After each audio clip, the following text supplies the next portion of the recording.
Life can change drastically in the blink of an eye.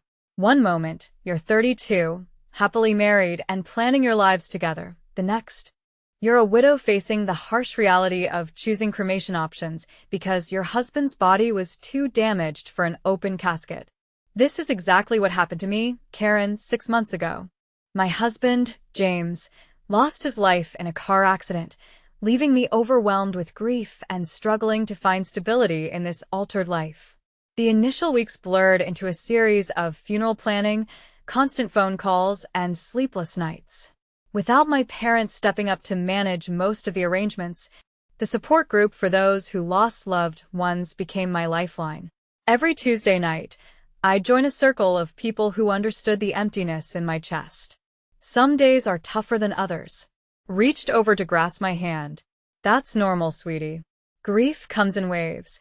As months elapsed, I began addressing the practical aspects.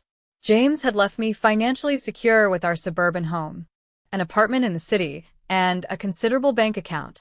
Quitting my job at the marketing firm crossed my mind, but the idea of being alone all day in our desolate house filled me with dread.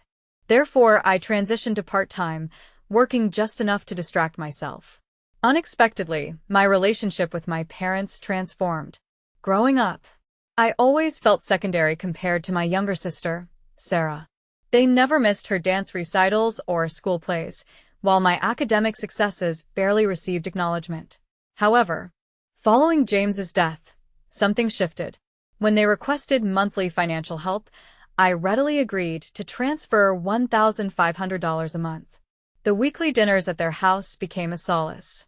Mom cooked her famous pot roast, Dad poured wine, and we conversed about everything and nothing. "Tell us about that new project you're working on," Dad would say, genuinely interested in my work for once. "The marketing campaign is going well," I'd reply, cherishing these moments of connection. "My boss thinks it might attract new clients." But everything turned upside down the evening Sarah joined us for dinner. 7 months pregnant, I asked over dinner, trying to participate. "Have you informed him about the baby?" Sarah's face darkened. "That's my business," she snapped, pushing her peas around. "I don't need to divulge every detail of my life." Mom quickly came to her defense. "Karen, don't pry. Your sister doesn't owe anyone an explanation." I couldn't help but notice how different this response was compared to when I was undergoing fertility treatments. Back then, babies are expensive. Sarah waved dismissively, a familiar smirk on her face. "Don't worry about my baby. We won't need anything from anyone. I've got it all sorted." I should have paid more attention to that enigmatic smile, but I'd seen it too often. Sarah was perpetually engaged in get-rich-quick schemes that never materialized, patting her belly with undue confidence that should have raised alarms. "This time, everything is going to work out." Sarah's call came one Tuesday morning as I was in the middle of reviewing marketing reports at my desk. Her name flashed on my phone's display, and I nearly let it go to voicemail. Our interactions tended to be brief and strained, yet something compelled me to answer. "Karen," she said, her voice laced with that sugary tone she reserved for when she had a favor to ask. "I'm having a baby shower at Mom and Dad's next weekend. It would mean a lot if you came." Her invitation took me by surprise since the last significant interaction we had was at James's funeral. She laughed, the sound oddly strained. "You're my only sister. It wouldn't be right without you, plus I have something special planned." Despite a sense of apprehension from her tone, I pushed it aside. "I'll be there," I assured her and commenced brainstorming gift ideas. Perhaps this was her effort to mend the rift between us. The following Saturday, often meeting my gaze for longer than comfortable, we engaged in the usual baby shower games, measured her belly with string, guessed the baby's birth date, and played that ridiculous melted chocolate in a diaper game. My victory in the belly measuring contest seemed to irk Sarah more than expected. Throughout, she cast peculiar looks my way, seemingly waiting for a moment. Post-gift unwrapping, Sarah examined each onesie and baby gadget with exaggerated enthusiasm. When she reached my gifts, she lovingly held up the blanket, admiring its intricate pattern. Then she tapped her glass, calling for attention. The room grew silent, and my heart raced inexplicably as the atmosphere thickened, making it hard to breathe.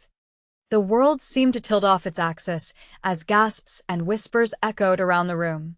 Aunt Margaret's hand shot to her mouth, and Sarah's college friends huddled closer, whispering anxiously, Yet, "As James's baby is his sole heir, I'm entitled to half of everything he left you, Karen, the house, the apartment, the money. My child deserves their father's inheritance." Everything spun. I clung to a chair, seeking stability, as my parents approached, standing beside Sarah like guardians. "Karen," Dad began, his tone formal and unwavering, "you need to do the right thing. Your nephew deserves his father's legacy." I found my voice, albeit barely. "You're all lying. James would never." My protest faltered as Sarah, her smile now cruel and triumphant, produced her phone. "Then explain these," she challenged, displaying the screen. And with those images, a captured scene of James and Sarah entangled in an embrace, kissing in what looked like a hotel room. My world shattered anew. In a restaurant I couldn't place, there were pictures of them holding hands. The images from the restaurant must have been taken during those so-called business dinners, the hotel from his work trips. My phone buzzed right as I stepped inside my front door. The timestamps revealed a months-long deception. My husband and sister's plans unfurled while I underwent fertility treatments, thinking I was the issue in our marriage. I spent the night meandering through my home, brushing over James's things, and questioning whether our entire life was a falsehood.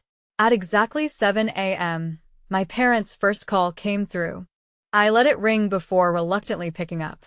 "Karen, be reasonable," Dad began without a hello. "If you agree to split the inheritance, it will be easier for everyone." His tone's casual confidence made my blood boil. "Easier for who? Sarah? You?" "Everyone," Mom echoed, her voice on speaker. "You don't want this to become ugly, dear." The word dear was barely more than a whisper. "How long have you known?" I pressed. Their silence spoke volumes. We've known for a while," Mom confessed. "Still accepted my monthly financial help." "Traitors." The word felt cold as ice on my tongue. I ended the call and blocked their number, a tremble in my hand as I stopped the bank transfers. Let them rely on Sarah for money now. For 2 weeks, I ignored calls and messages before Sarah's email arrived threatening a lawsuit if I didn't voluntarily relinquish half of everything. With pity from some and sneers from others. Tom, my boss and one of my few remaining friends, called me to his office after I broke down in a client meeting. "Take some time off," he offered. I had groceries delivered, let the doorbell go unanswered, and spent hours poring over old photos, searching for signs I had missed. Every joyful memory now felt like mockery. News trickled in via Facebook. Sarah had given birth to a boy. The photo showed her beaming in her hospital bed, with our parents proudly looming over their grandson. The baby was swaddled in the cream blanket I had knitted for her shower, a deliberate jab, I felt.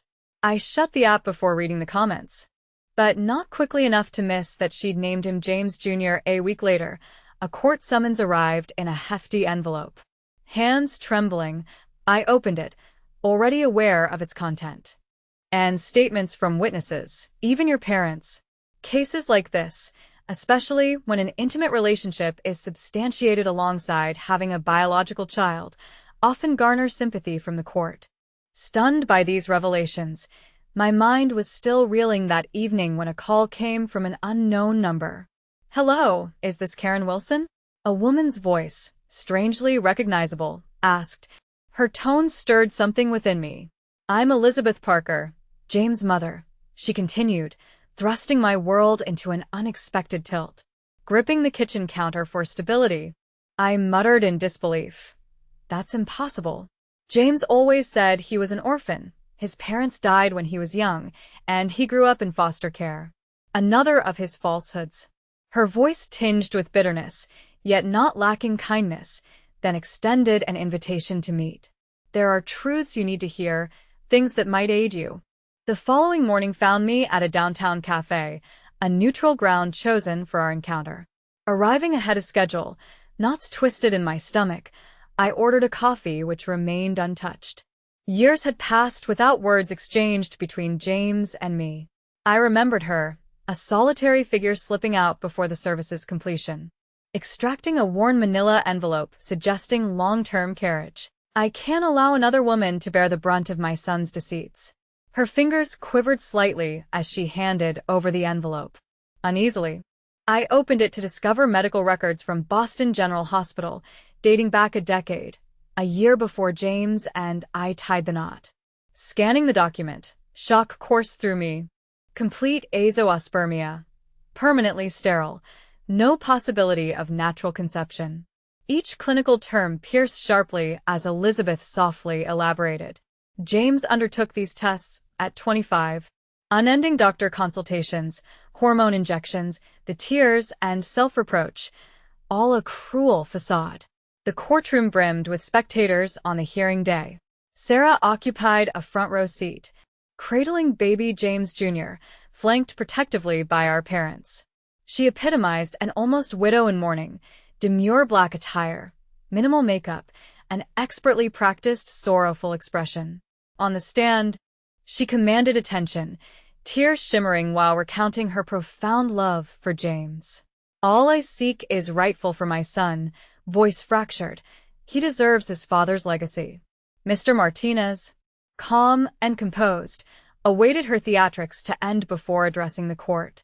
Your Honor, he commenced, seeking permission to introduce evidence that invalidates Miss Thompson's assertion entirely, challenging the custody and authenticity of the documents vehemently. Cracks appeared in Sarah's demeanor. Those documents are fraudulent, she screamed, clutching her child fiercely, accusing me of forging them to misappropriate her child's inheritance. Unperturbed, Mr. Martinez continued elucidating with the medical evidence in hand. It was noted in the records that Mr. Wilson was sterile, prompting a request for a DNA test to assert the child's paternity. Sarah wore a victorious smile, believing this outcome was unattainable. That's impossible, she stated. However, because James was an orphan and his remains had been cremated, no suitable DNA comparison could be made. In fact, Mr. Martinez interrupted with a gesture toward the audience. I could see Sarah's face turn ashen. With clarity, Elizabeth declared, I am prepared to undergo a DNA test to ascertain if the child is my grandson. The judge agreed and ordered the DNA tests, indicating the court would resume once findings were attained. Sarah appeared faint, losing color, as our mother hurried to her side, throwing me an accusatory look. Yet, for the first time since this ordeal began, hope stirred within me. Silence engulfed the courtroom as the judge unveiled the envelope containing the DNA results. Clutching the baby tighter, Sarah whispered, I was involved with several men when James passed away and was cremated. I believed no one would find out because he had money, which I needed. So,